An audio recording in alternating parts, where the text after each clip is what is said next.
Hola, buenas madrugadas. Ya tenemos listas nuestras 2 nuevas citas. Serán 4 horas intensas en las que esta noche estamos preparados para daros respuestas y ya veréis qué inquietantes.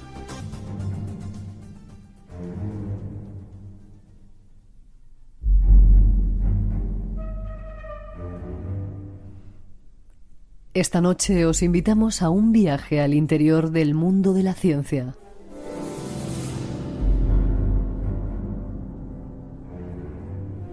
Una ciencia de vanguardia, emergente, que cada día se acerca más a los temas misteriosos que aquí tratamos. Afortunadamente, cada día hay más científicos de mente abierta que no niegan a priori ninguna causa ni ningún efecto en este universo mágico en el que nos encontramos. Ellos mismos aseguran que en laboratorios de todo el mundo, en las más importantes empresas del planeta, se están llevando a cabo experimentos e investigaciones que dejarían a la ciencia ficción en pañales.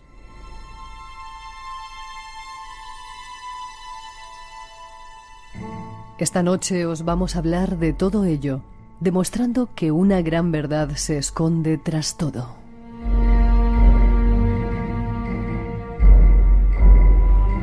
Y de paso, en compañía de nuestro invitado, nos acercaremos al mundo de la teletransportación como una realidad tangible y ya realizada.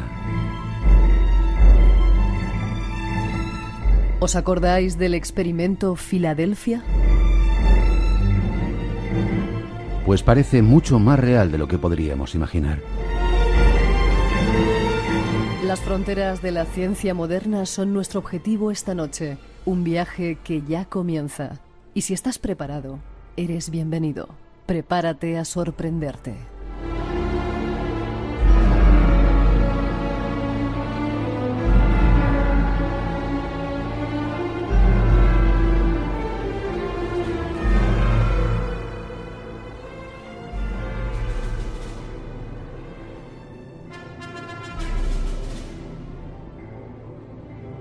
Se nos había olvidado saludar a la gente que nos escucha a través de la página de Radio Nacional de España. Sabéis que podéis hacerlo online en cualquier parte del mundo, desde Australia, desde toda Sudamérica, desde África, desde Asia, desde los sitios más extraños, ahí hay gente escuchándonos. Y nos queda solamente saludar a nuestro invitado, Rafael López Guerrero. Buenas noches, Rafael. Buenas noches, Miguel. ¿Cómo estás? Pues muy bien, muy cómodo. ¿Sabes que tengo la sensación de que nos conocemos hace mucho tiempo y nos acabamos de ver ahora? A mí me pasa igual contigo, no sé por qué. Qué curioso. Bueno, sí sé por qué. Sí, vale, luego me lo dirás. Déjame que te presente un poquito. Este personaje que está aquí es ingeniero, doctor ingeniero en telecomunicaciones, doctor en administración de empresas, licenciado en Derecho, compositor. Has creado un portal que se llama Starview Team. StarviewTeam.org. Y alguien me ha comentado por ahí que eras el inventor, o yo no sé cómo se dice eso, de un sistema de internet por radio. Así Espera, es. Que se llama un protocolo. Uh-huh. Bueno, un protocolo y un dispositivo, porque son ambas dos cosas. Es decir, el protocolo es la parte de paquetes de datos de negociación y el dispositivo es pues el aparato de radioreceptor sintonización de frecuencia IP. ¿Y para qué servía eso? Me lo explico. He de decirte, y también en nombre de todos los oyentes, yo soy muy tocho, la única cosa que he suspendido ha sido física. Explíquenlo, por favor. Es muy fácil. Como para un niño Simplemente pequeño. Es la capacidad de los datos que trabajamos todos con Internet. Ajá. Y bueno, pues esos mismos paquetes de datos que van en Internet se pueden transmitir por radiofrecuencia. Sí. Eso ya lo sabemos a nivel de telecomunicaciones, pero hasta ahora, hasta tiempo reciente, nadie había trabajado la posibilidad de que la radio y los paquetes de datos de IP, es decir, de Internet, el Internet Protocol, pudieran negociar de forma directa entre sí. Eso implica que se puede traspasar ficheros de datos a través de la ionosfera, por ejemplo. Se puede traspasar negociación a través de distintos dispositivos que todos son convergentes con independencia de su conexión, por así decirlo. Eso eliminaría un poco el sistema que tenemos de Internet clásico. Eso eliminaría las barreras de acceso de distintos operadores, eliminaría... ¿El wifi? El wifi efectivamente ya no sería Wi-Fi, se trabajaría con protocolos de radio como WiMAX, que son protocolos más avanzados. Es decir, estaríamos trabajando en espectros de frecuencia de los 802.16 MHz. Ya, eso es una palabra que yo no sé si has dicho ahí. Bueno, vale, no pasa nada. ¿Y por qué no funciona eso? ¿No te han dejado o qué pasa? No me dejaron, me hicieron quebrar cuando saqué la patente. ¿Te hicieron quebrar? Sí. Tú eres un científico, pero no eres un científico al uso, ¿no? No, yo soy un científico peculiar.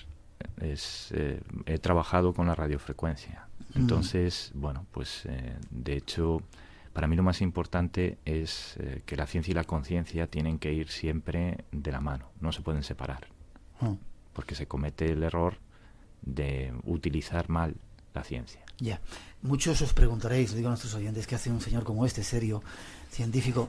Luego nos meteremos un poco con ellos en un programa aparentemente poco serio, cada día más, como el Espacio en Blanco. Vas a estar dentro de poco, luego vamos a hablar de ello. Este fin de semana próximo vas a estar en un congreso hablando de extraterrestres. Te preguntaré luego, pero te lo adelanto, qué pinta la ciencia con los extraterrestres. Y luego la siguiente semana os vais a reunir en Alicante todavía más gente. ¿Qué está pasando?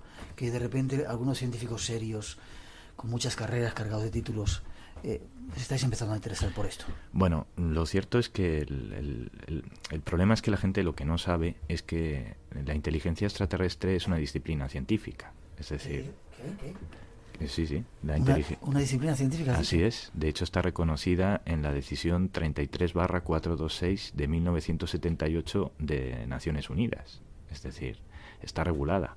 En el párrafo 3 establece expresamente que corresponde a los Estados miembros el desarrollo de instituciones públicas o privadas para el estudio científico con metodología científica de la inteligencia extraterrestre. Es decir, la ONU ya acepta que esas inteligencias existen. De hecho, desde 1978, es decir, que no estamos hablando de anteayer, estamos hablando ya de unos cuantos años, ¿no? Ya. Bueno, pues ya veréis, al final del programa vais a ver un poco la implicación. Saludar a otros invitados, aunque no los vamos a presentar ahora que están aquí. Buenas noches. Nos vamos después de esa primera introducción y apuntar el teléfono 900-137-137.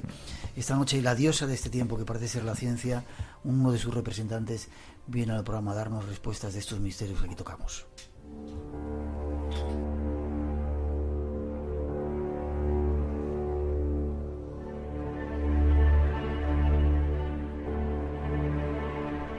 Algo está pasando en el mundo de la ciencia. Desde que uno de los científicos más importantes de nuestro tiempo haya declarado que existen seres extraterrestres, se ha abierto la veda para poner en el conocimiento público los más variados descubrimientos del mundo científico. Son muchos los ejemplos. Estos son unos cuantos. Intel anunció que el elemento hafnio y algunas nuevas aleaciones les permitiría hacer aún más pequeños los millones de interruptores de sus microprocesadores. Investigadores en ingeniería de materiales de la Universidad de Michigan han creado un material similar al aluminio transparente, la fantástica sustancia descrita por Scotty en Star Trek 4. Este robusto compuesto podría emplearse para hacer armaduras ligeras o aeronaves. Investigadores japoneses y estadounidenses informan en revistas especializadas que han sido capaces de transformar células cutáneas humanas en células madre pluripotenciales, lo cual podría revolucionar la medicina y conducir a curas potenciales a numerosas enfermedades. Científicos desarrollan un método para convertir un tipo sanguíneo en otro. Esta técnica permite potencialmente la transformación de los grupos A, B y AB en el cero negativo, que puede transferirse con seguridad a cualquier paciente. El trabajo realizado por la Universidad de Copenhague aparece publicado en la revista Nature Biotechnology. Son solo unos ejemplos de los avances de la ciencia moderna, que apenas tienen eco en la información general, pero que gracias a sus aplicaciones pueden cambiar nuestra forma de vida.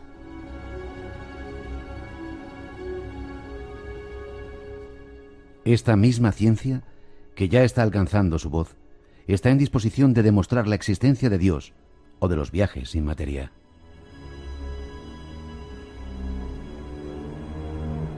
Se trata de un argumento apasionante que dejaría en mantillas cualquier idea de ciencia ficción.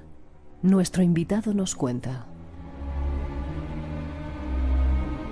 2:19, habéis escuchado ahí un pequeño fallo, como si un salto que ha dado la grabación. Te felicitan por el teléfono, que un científico por fin tenga la mente abierta, dicen. Y déjame que salude a gente que nos escucha en Bombay, en India, en Perth, en Australia, en casi todos, bueno, en toda España evidentemente, y en montones de lugares de Latinoamérica.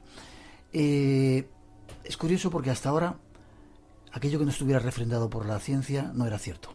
¿Qué dices tú como científico libre? No te he preguntado, ¿dónde trabajabas antes? Discúlpame. Bueno, llevo una trayectoria bastante amplia en investigación y desarrollo. Entonces he estado en consultoría, sobre todo de telecomunicaciones, en consultoría de proyectos basados en Internet. Es decir, yo en los años 90 estuve difundiendo junto con Telefónica, y entonces lo que entonces era TESAI, Telefónica Servicios Avanzados de Información, eso que ahora nos parece obvio que es Internet. Pues ¿Fuiste uno de los introductores en el país, en España? De hecho, a través de un proyecto que se llamó Foredi, que estuvimos por toda España haciendo seminarios y congresos para hablar de aplicaciones de valor añadido en Internet, cuando todavía pues la gente apenas utilizaba nada más que el correo electrónico y poco más. Bien, de repente te saliste de ese mundo, te montaste por tu cuenta, eres un científico libre. Así es. Ya, y te vuelvo a preguntar lo mismo. ¿Por qué hasta ahora parece ser la diosa de este momento del siglo XXI, del siglo XX, es la ciencia? Todo aquello que no está explicado por la ciencia no existe. Es decir, no existe la vida más allá de la vida, no existen todas esas cosas de las cuales aquí a veces tocamos. ¿Qué dices tú? Pues el problema es el enfoque. Es decir, el problema no es de la ciencia en sí misma. El problema viene por el argumento humano de la negación. Es decir, el problema tiene que ver con las metodologías que utilizamos en ciencia para el avance. Si utilizamos metodologías de investigación y desarrollo, tenemos que utilizar metodologías de avance, no metodologías basadas en la negación. Y por ponerlo de forma simple, en el mundo científico de divulgación se utiliza una metodología de validación que se llama por pares, es decir, una metodología que parte de la premisa de que esto, como no se puede hacer, es un método cartesiano de negación, luego no puedes avanzar. Ya. Esa metodología que para el mundo de la divulgación se está utilizando, en el mundo de la innovación no se utiliza. Es decir, en los proyectos de empresas, en los proyectos de iniciativas privadas, lo que se utiliza es una metodología de avance. Y estas metodologías están medidas en un estándar ANSI, un estándar que se utiliza para avanzar en el conocimiento científico, porque el objetivo de ese conocimiento científico es llegar a un entregable o a un producto o un servicio, me da igual. Entonces, el problema viene cuando se separa el mundo de la ciencia de divulgación de la ciencia de investigación y, por tanto, de la conciencia. Con lo cual, parece como que hay unos compartimentos estancos en los que los conocimientos no pueden relacionarse entre sí. Ya. Y eso es una premisa falsa. Ya. Decíamos en esa introducción que se están haciendo muchas cosas en los laboratorios, cosas que luego cambian la vida. De hecho, parece ser que la radio e internet era una aplicación militar que de repente ahora estamos utilizando todos. Así es. Están haciendo muchas cosas por ahí que son secretas, que pueden acabar transformando y controlando a los seres humanos en algunas multinacionales, en algunas fábricas de esas. Pues me temo que sí. Me temo que sí. De hecho, eso no es algo novedoso. Es decir, eso se lleva haciendo desde siempre. Y la cuestión está, digamos, no tanto en lo que se está haciendo, cuanto en el proceso ético que hay de fondo, de base. Te iba a preguntar si la ciencia tenía ética. Esa es mi preocupación. De hecho, todos los que estamos en este movimiento de científicos independientes estamos realmente en un proceso de convergencia para que la ciencia y la conciencia, en lugar de negar la conciencia, vamos a trabajar desde la conciencia de la ciencia, porque ciencia y conciencia son la misma cosa. Representas a un grupo de científicos, hay muchos científicos libres que queráis dar información emergente, lo llamáis, ¿no? Sí, así es, y de hecho es un grupo de científicos que en este momento está siendo altamente censurado. Es decir, no... Altamente censurado. Altamente censurado. Ya. ¿Por qué? ¿Por quién? Pues ¿por quién? Pues bueno, lo de menos es por quién. Lo importante es por qué. Es decir, porque es muy incómodo para muchas corporaciones, para muchas instituciones, el tener que abrirse a reconocer abiertamente que hay cosas que han hecho que no son éticas. Y como ha pasado mucho tiempo, bueno, pues cuanto más tiempo pasa y más se sabe que no es ético, más difícil es dar un brazo a torcer y retroceder, y hacer una retrocesión. Yeah. Entonces, a partir de ahí, eso en el ámbito público y de la corporación, de la gran empresa privada, pero es que resulta que tenemos un protocolo de jurídico, digamos, que nos permite hablar abiertamente de que la libertad de investigación científica está reconocida como un derecho fundamental. Uh-huh. Con lo cual, lo que estamos diciendo es que no se está haciendo una promoción real de la investigación privada desde las empresas privadas. No hay empresas de investigación privada, salvo que alguien, pues por un capital impulso, es decir, sienta el impulso de investigar, lo haga científicamente y asuma el riesgo, pues, de perder dinero, digámoslo así. Ya. Y luego te preguntaré si entre mucha gente nos juntamos y ponemos dinero para ese sistema que tienes tú, el protocolo de Internet, ¿podría funcionar en el mundo? Por supuesto que sí. ¿Sí? ¿Y sería gratis Internet? Podría ser. Ya, lo pensaremos. Parece que los científicos, cuando llegan a un determinado momento, se encuentran ahí con una pared y tienen que empezar a pensar que hay algo más. ¿Es cierto esto? Así es, así es. De hecho, la mayoría de los científicos, y digo científicos, es decir... Sí, no esos que negan por a priori que no, primero, eso no puede ser, eso no. Es que tenemos que saber que es un científico. Un científico no es un señor que tiene una titulación académica. Ya, si aquí parece que cuando dices doctor ya tienes derecho a decir lo que quieras. Tu opinión ya es válida y tus opiniones son...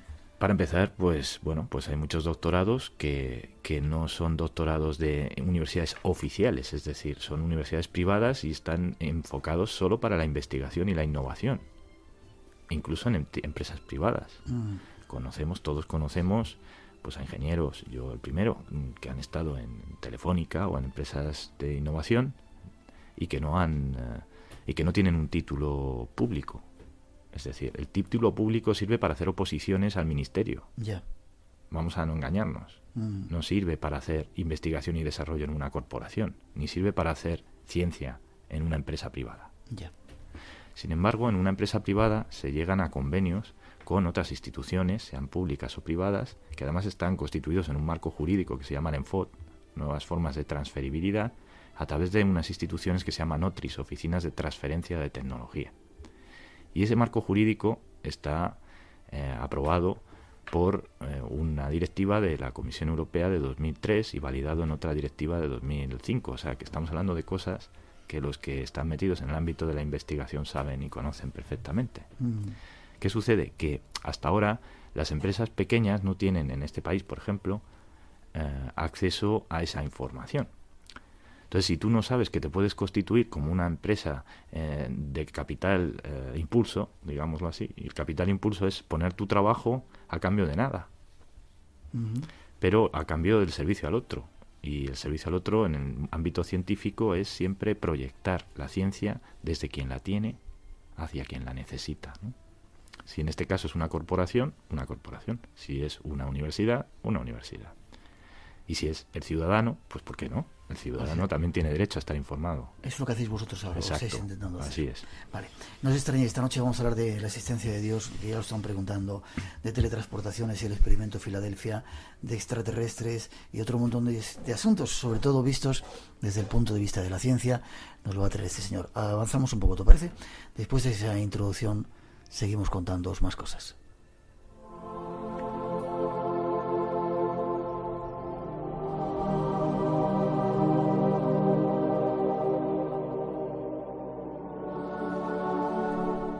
Es la pregunta que muchas veces nos hemos hecho. Es la pregunta que, salvo con la fe, no ha tenido respuesta.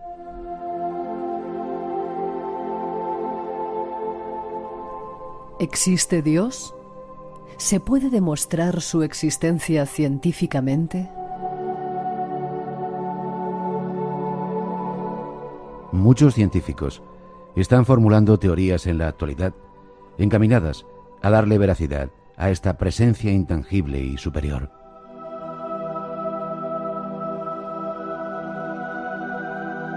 Nuestro invitado, esta noche, tiene respuestas para nosotros desde el punto de vista de la ciencia.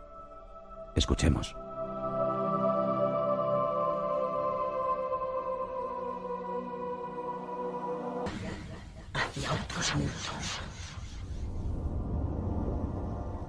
Aquí en Radio Nacional en directo, cuando son las 2:30, 1:30 en las Islas Canarias. Estaba mirando un segundito. Nosotros tenemos aquí bien un invento, gracias a internet. Nos están escuchando Medan, Sumatra, Utara, que debe ser una isla ahí en mitad del Pacífico, que no sé dónde estará. Saludos para toda la gente que en este momento te está escuchando en cualquier parte del mundo. ¿Se puede demostrar la existencia de Dios desde el punto de vista de la ciencia? ¿Qué es Dios?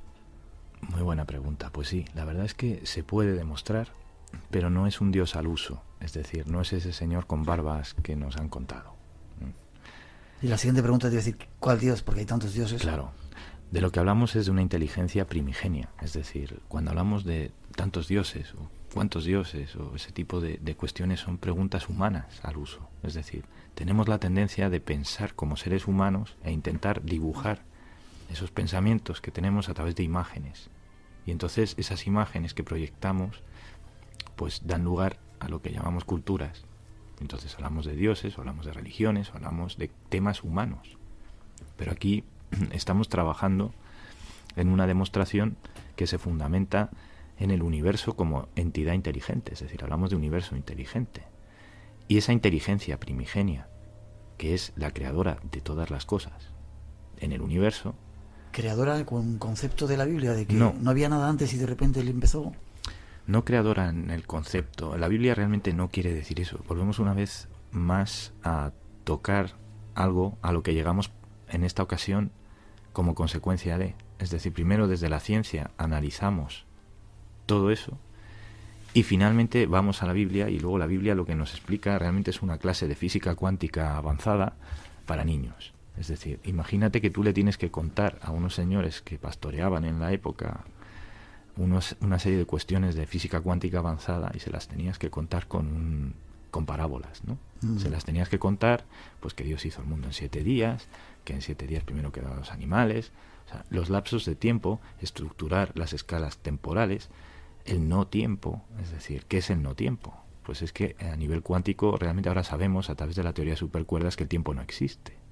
El tiempo lo hemos inventado nosotros. Entonces, ¿qué sucede? Pues que a través del estudio de distintas disciplinas estamos llegando a una especie de teoría unificada de la física. No una especie, sino una teoría unificada de la física en la que hay una ecuación fundamental en la que trabajamos con 12 dimensiones. 12 dimensiones. Así es. Que curiosamente, analizando todo con los textos bíblicos primigenios, pues llegamos a que esas 12 dimensiones están formuladas a través de parábolas. 12 tribus de Israel. Exacto.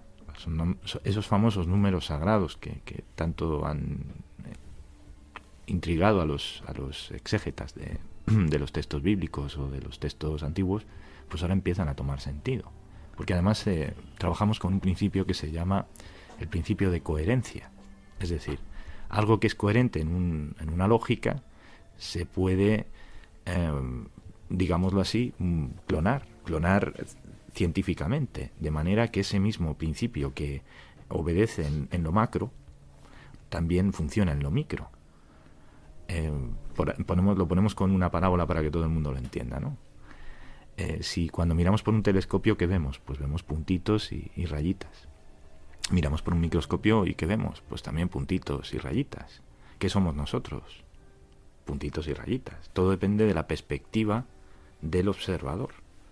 Y como nuestro cerebro funciona a través de la mente, y la mente no es una dimensión física, sino una dimensión cuántica, estamos permanentemente equilibrando, reequilibrando la dimensión cuántica en la dimensión lineal, que al final es la que nos toca.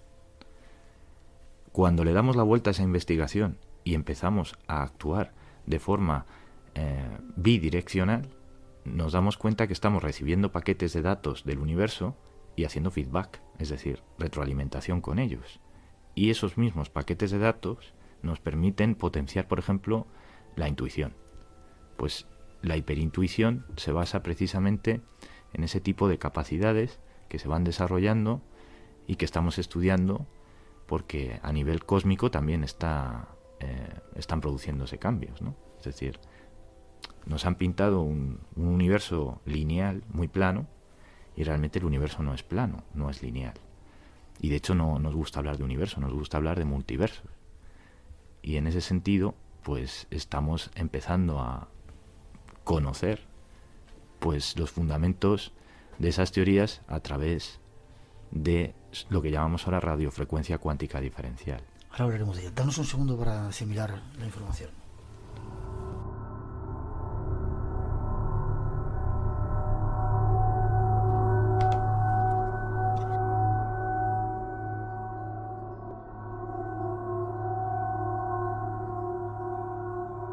Estaba sirviendo agua a Rafael.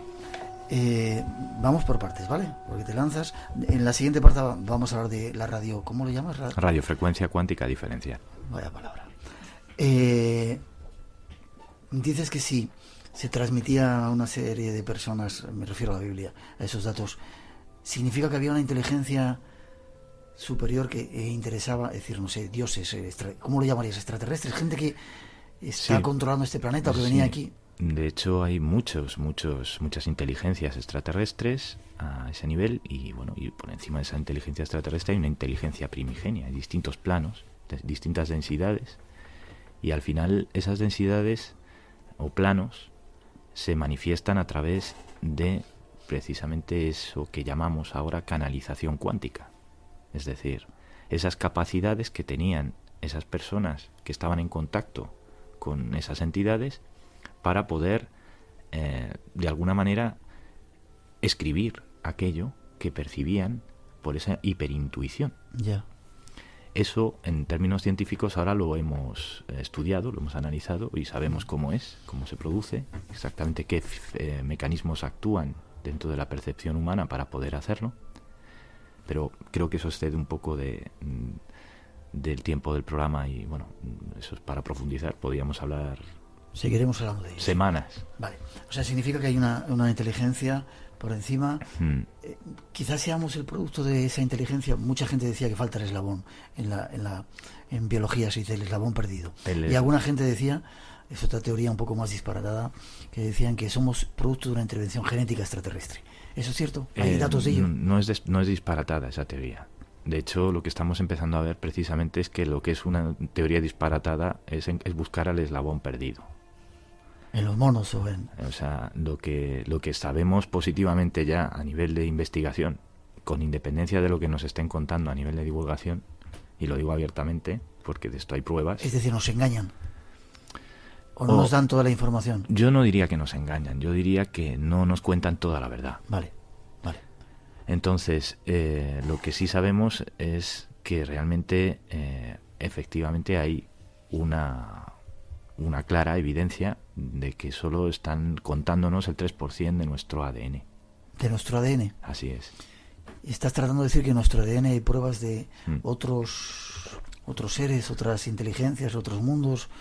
Y no solo eso, sino que nuestro ADN tiene otra dimensión. Es decir, nuestro ADN funciona por el principio de coherencia. Existe una correlación entre la ionosfera y nuestro ADN, entre esos paquetes de datos que nos vienen del universo y la forma en la que nuestro ADN negocia, y la forma en la que nuestro ADN se modifica. Y además, a través de determinadas conductas, el ser humano puede modificar su ADN. ¿Sí? Con el tiempo. Así es. ¿Y curar enfermedades incluso? Y curar enfermedades. Me parece que te vas a tener que venir muchas veces al espacio en blanco. 2:38, 1:38 en las Islas Canarias, nuestro teléfono 900-137-137. Te iba a preguntar una cosa, pero se me ha pasado. Después de esa introducción te hago la pregunta. Como ves, estamos empezando a interrelacionar un montón los temas. Vamos a seguir con más asuntos. Antes de ello, permite que te haga algunas preguntas. Dicen que ¿qué opinas tú de lo que sucede científicamente después de la muerte. ¿Hay alguna explicación? Si la muerte no existe, como decíamos aquí, ¿seguimos viviendo después? ¿Y se puede explicar científicamente eso? Sí, de hecho, bueno, estamos trabajando en ello. En el equipo de trabajo tenemos a auténticos expertos en este tema, en concreto Mariano Betés de Toro es experto en este tema en concreto. Pero llegamos todos a las mismas conclusiones. Lo único que cambia es el enfoque desde el punto de vista de la disciplina en la que lo estás estudiando. Al trabajar con transdisciplinariedad, es decir, distintas disciplinas científicas, todas cruzadas, llegamos a las mismas conclusiones. Yeah. Y podemos focalizar, digamos, la explicación en el punto biofísico, o en el punto lógico, en el punto mental, en el punto psicológico incluso, o en el punto de las reacciones, de los mecanismos del ser humano. Es decir, a lo que hemos llegado es también a la radiofrecuencia cuántica diferencial, es decir, a la resonancia Schumann. Hay una clave que sabemos que ya apuntó Schumann en 1950 y luego su discípulo Michael Koenig en 1971 su tesis versó precisamente sobre las resonancias Schumann. ¿Me lo explicas lo que es eso, por favor? Sí, las resonancias Schumann son resonancias residuales, digamos, de los rayos gamma. Es decir, nosotros estamos expuestos dentro de la Tierra, pues lógicamente a una radiación gamma X que viene del Sol, de las estrellas. De eso se ha hablado muy poco, se ha estudiado muy poco. Y de la radiación gamma en concreto, esa que nos dicen que es letal, pues de hecho no es letal si nos da una radiación gamma directa en un momento dado, una exposición directa. Por eso los astronautas se protegen con trajes, pero dentro de nuestra atmósfera, dentro de la superficie del planeta Tierra, de lo que es la ionosfera, pues la propia ionosfera se encarga de distribuir esa radiación gamma. Y una parte residual de esa radiación gamma son, digámoslo así, las resonancias Schumann. Las resonancias Schumann son ondas de radio, curiosamente, pero que están en un espectro entre los 8 hercios y los 13 hercios. Bueno, pues esa es la clave. Eso que ni siquiera el oído humano es capaz de percibir, sin embargo nuestra mente lo necesita, no ya solo para trabajar o al día a día, sino incluso para vivir a nivel genético. ¿Sí? Se comunica con nuestro ADN. De hecho, cuando los astronautas salen al espacio, eso es en 1950, en los 50, cuando se hicieron experimentos precisamente de las carreras espaciales, pues salían a las cápsulas y lo primero que notaban los astronautas cuando estaban en el espacio es que se enfermaban. Y además se volvían violentos, subían los ciclos de sus frecuencias cerebrales y no sabían por qué era. Y resulta que es que estaban privados de ese espectro de frecuencia de, en concreto, los 8 hercios a los 13 hercios. Más adelante, Michael Koenig, precisamente en su tesis, lo que hace es aislar a esas personas en una especie de proyecto jaula de Faraday y luego les aplica esos parámetros, digamos, de las ondas Schumann, es decir, esa radiofrecuencia, por laboratorio. Y disculpa, ¿esas ondas tú las puedes coger y trabajar con ellas? Sí. Vale. De hecho, además, es curioso, ¿no? Porque hoy me he fijado que aquí en la radio, aquí tenéis unos equipos de música estupendos, ¿no? Uh-huh. Pues curiosamente lo que la gente no sabe es que Michael Koenig es también el inventor de la estereofonía segmentada, es decir, de lo que llaman el Dolby Stereo. ¿Sí? Y sí, todos los sistemas de audio que tienen doble cono o triple cono o discriminación de acústicos, todos sabemos que en una casa la envolvente que hace la música o la calidad del sonido cuando recoge todos los espectros de frecuencia no tiene nada que ver a cuando oímos una música plana. Y de hecho, lo curioso es que estos cascos, por ejemplo, que llevamos puestos, sí, son de los que tienen sensibilidad desde los 2 hercios hasta los 78.000 hercios, es decir, recogen precisamente todo ese espectro de parámetros de frecuencia que incluso el propio lenguaje nos permite estimular. Es decir, fijaos que antiguamente pues las lenguas muertas, ahora sobre todo la sumeria, tenían unos patrones de acústicos que no se conservan hoy en día en el lenguaje lineal. Todos esos patrones de acústicos que lleva el sonido están trabajando con la resonancia Schumann, y la forma en la que pronunciamos las palabras no tiene nada que ver de hecho, interactúa con los propios sentimientos de las personas. Nos podemos comunicar, hablamos de comunicación no verbal en la ciencia, hablamos incluso de patrones emotivos en la comunicación. Y en esos patrones emotivos influye mucho la forma en la que estamos gestionando el lenguaje. Cuando gestionamos el lenguaje, los sonidos, y los gestionamos proyectando en ellos unos paquetes de datos de información que nuestra mente genera, estamos realizando una comunicación que es muy parecida, de hecho es el fundamento, digamos el preámbulo de la telepatía. Porque estamos interactuando no solo con los oídos, no solo con, digamos, la percepción de las palabras, sino que estamos interactuando con la atención. Es decir, podemos hacer captar la atención de nuestra gente, de nuestro interlocutor, incluso utilizando ese lenguaje. Y estamos trabajando las resonancias Schumann. Nada, pues la Guardia Civil. Qué curioso. Ahora hablamos de... ¿Qué tiene que ver eso con la muerte? Con lo que pasa después de la muerte. Muchísimo. Porque de hecho, cuando experimentamos los procesos de la muerte, nosotros ya tenemos tipificado, digamos, en nuestro ADN una especie de código de LED. Esto, por poner un ejemplo, como las lucecitas, estas LED, que está permanentemente en contacto con el universo, está permanentemente retransmitiendo en el código de las resonancias Schumann. Este estudio le estamos llamando el diferencial Koenig-Guerrero. ¿Por qué? Porque es toda la escuela, digamos, de Michael Koenig y Schumann, y yo, pues, que me estoy también poniendo ahí a trabajar con ellos, ¿no? Pero de hecho tenemos un equipo también por detrás. Está Dieter Breuers en Alemania, que ha hecho un film que se llama Revolution 2012.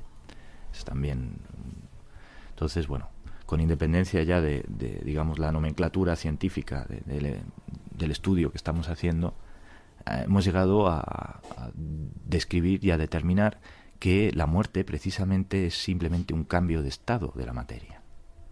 Es decir, nosotros tenemos la tendencia a tratar de explicar las cosas desde lo material.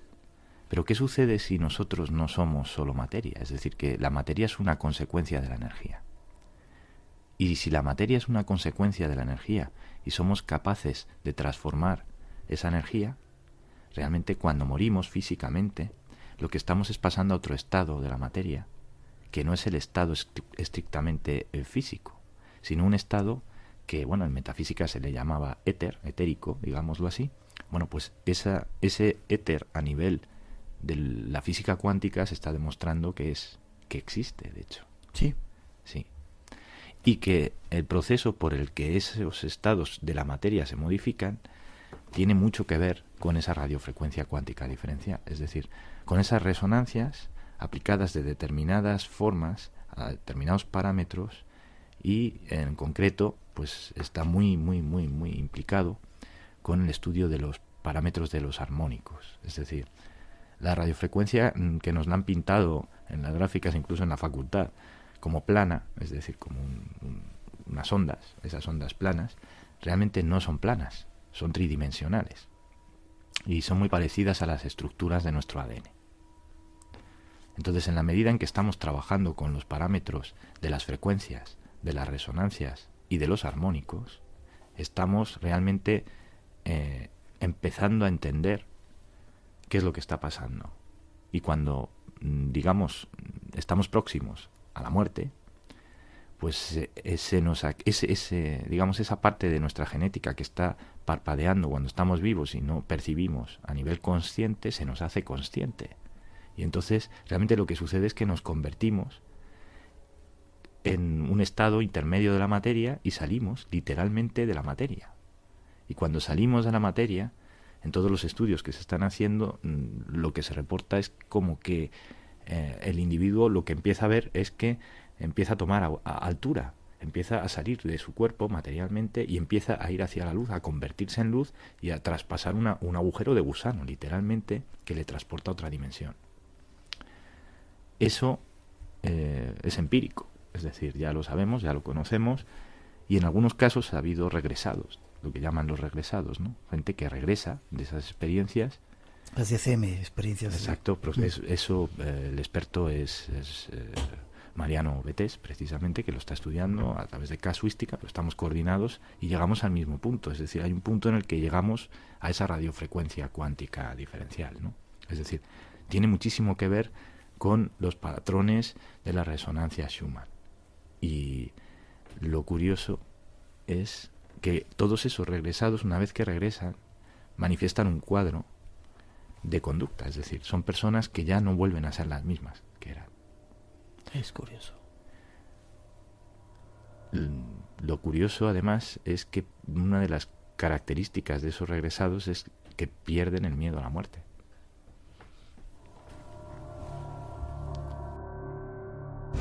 Dos citas cada semana, de 2 a 4 de la madrugada, 1 hora antes en Canarias, los sábados y domingos. Espacio en Blanco. En Radio Nacional de España, con Miguel Blanco. Esta noche, hablando de ciencia y de estos temas nuestros, con nuestro invitado Rafael López Guerrero. Tengo tantas preguntas, me están bombardeando por aquí con preguntas oyentes. Vamos a apuntarlas y las vamos a tener que ir haciendo poco a poco. ¿Qué aplicaciones tendría ese descubrimiento, ese trabajo en el que estáis vosotros haciendo ahora? Pues muchísimas. El problema es que ni nosotros mismos todavía somos conscientes de... Esto es un cambio de paradigma, es un cambio desde el punto de vista de la metodología, es un cambio desde el punto de vista del enfoque, digamos, incluso de la ciencia. Lo que es importante por eso, para mí, en este momento es, y para todos los que estamos trabajando en este proyecto, es no separar la ciencia de la conciencia, porque el objetivo nuestro no es que de aquí salgan solo aplicaciones tecnológicas para el ser humano, sino que de todas esas aplicaciones tecnológicas que salgan, esa tecnología sea un medio para conseguir un fin importante, que es la conciencia. Ya. Déjame que te pregunte, si esto, o imagínate que esto ya lo conocen algunos científicos, habéis llegado vosotros, científicos independientes, supongo que se sabrán otros sitios. Si hay inteligencias superiores, hay, o podría haber el interés de tenernos controlados en este planeta, es decir, que no sepamos cómo funcionan ciertas cosas, que esas frecuencias no nos lleguen, que no se activen genéticamente esas historias que tenemos dentro para despertar. ¿Hay alguien que nos pueda estar controlando, que esté controlando esto? De hecho, ¿Asentís con la cabeza? De hecho es así. De hecho es así. Lo que sucede es que, bueno, volvemos al mismo punto. Estamos hablando de procesos en los que estamos... Realmente es la forma que tienen esas inteligencias de manifestarse. Precisamente por eso es por lo que sentimos la necesidad de convocar esta serie de congresos que estamos haciendo. Porque hay que dar esos datos, hay que difundirlos. No vale ya el decir, bueno, pues esos datos nos los vamos a quedar ¿para qué? No tiene sentido, ¿no? Yeah. Entonces, esas inteligencias de hecho están interviniendo, pero no es que estén interviniendo ahora, es que ya lo cíclicamente a lo largo de la historia de la humanidad, si repasamos los textos sagrados y los textos históricos, esto ya ha sucedido. No estamos viviendo nada que no haya sucedido en el pasado. Lo que sucede es que cada ciclo de tiempo, digamos lineal, pues se producen una serie de acontecimientos cósmicos que son cíclicos y que coincidiendo con esos acontecimientos cósmicos cíclicos se produce pues una especie de selectividad cuántica en el ser humano. Es decir, hay una especie de trascendencia. Ya. Estás tratando de decir que en este momento estamos viviendo un momento histórico especial, específico, que nos puede permitir dar ese salto evolutivo. Así es, así es. Los mayas lo anunciaban o... Lo anunciaban muchísimas culturas a la vez, no es solo una cultura en concreto. Es que todo esto está bastante bien documentado y no se refiere a un fin del mundo físico tampoco, como muchos nos hacen creer. Estamos hablando de un salto evolutivo en la evolución del ser humano, es decir, estamos hablando un salto a dejar de ser Homo sapiens y a lo mejor convertirnos en Homo cognos, es decir, vamos a dar un salto de inteligencia de nivel 0 a inteligencia de nivel 3, tampoco va a ser un salto pequeño, va a ser un salto cuántico, realmente. Nos quedan 3 minutos antes de hacer una primera pausa. ¿Y qué tienen que ver los extraterrestres o esas inteligencias con toda esta historia? Pues muchísimo. De hecho, la inteligencia extraterrestre que estamos analizando desde la exociencia, la que nos interesa en este momento, no, la gente tiende a pensar que hablamos de marcianitos verdes con trompetilla y no es así. Eso es, digamos, la parte de ridiculización de la exociencia. Ya. De lo que estamos hablando es de inteligencias que están a un plano superior de conciencia del nuestro y que se materializan a través de un proceso de canalización, es decir, se comunican con los seres más evolucionados a nivel de conciencia porque entienden que sí están preparados para poder transmitir esa información. Digamos que cuando hablamos del fenómeno de la inteligencia extraterrestre no es el ser humano el que elige el contacto, sino que hay una afinidad mutua. La inteligencia extraterrestre necesita dos cosas, un receptor y un emisor. Si el individuo no está preparado para tener ese contacto, el extraterrestre es respetuoso. Tendemos a pensar que el extraterrestre va a ser un individuo malo y con criterios éticos al más puro estilo, y perdóname la expresión, spaghetti western. Y es que no es así. Es decir, la inteligencia extraterrestre no obedece al criterio del listo que llamamos aquí. Ya. No son listos, son inteligentes. Ya. ¿Significa que cuando tienes más conciencia, más bondadoso te haces? Así es. ¿Siempre? Pues desde luego la parte, yo puedo hablar de los casos que estoy analizando. Lo cierto es que del 80% de la muestra que tengo, sí. Ya. ¿Y por qué 2 minutos nos quedan? Stephen Hawking, que ha reconocido las inteligencias extraterrestres, de repente dice que tengamos cuidado con ellas. ¿Qué ha pasado ahí? Pues Que uno de los seres que el paradigma del científico más inteligente, más de repente dice, a ver qué pasa. Pues porque también debo decir que en el mundo de la exociencia y en el mundo de la inteligencia extraterrestre hay un 20% de esas inteligencias que no son del servicio al otro. Es decir, no son, digámoslo así, éticas. ¿Tienes pruebas de eso? Un 80% de inteligencias con conciencia bondadosos y un 20% malos, de entre dudosa, comillas, por decirlo de alguna manera. Es decir, en cualquier caso, como ser humano no puedo entrar a valorar desde mi criterio. Como ser humano te diría que sí, que efectivamente hay un 20% de esas inteligencias que bueno, parece que no obedecen a un criterio ético. Ya.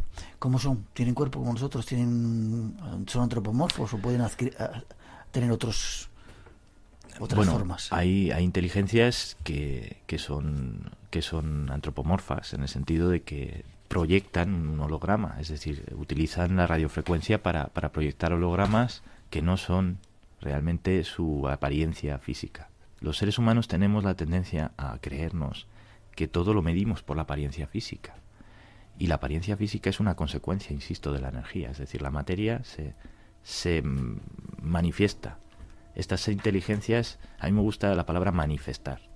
Lo que hacen es materializarse y desmaterializarse, manifestándose y adquiriendo la imagen que tú tienes proyectada de ellos. Porque el cerebro humano funciona por imágenes. Si a ti se te aparece algo que no tienes tipificado, digámoslo así, delante de ti, y no sabes cómo ponerle una imagen, directamente es que te daría un infarto de miocardio, no podrías asimilar esa información y sufrías un trauma, ¿no? Te tengo que parar un segundito, nos tenemos que ir a las noticias. Ya veis, esta noche estamos aquí liados con la ciencia y las respuestas. 900-137. 137 es nuestro teléfono. Luego hablaremos de ese congreso que se va a celebrar en Madrid con algunos personajes como este que tenemos aquí y muchas otras cosas. Fran Contreras nos va a traer también su sección. Hay mucho para contaros aquí en este espacio en blanco de hoy. No os vayáis, que tenemos todavía muchas respuestas que daros.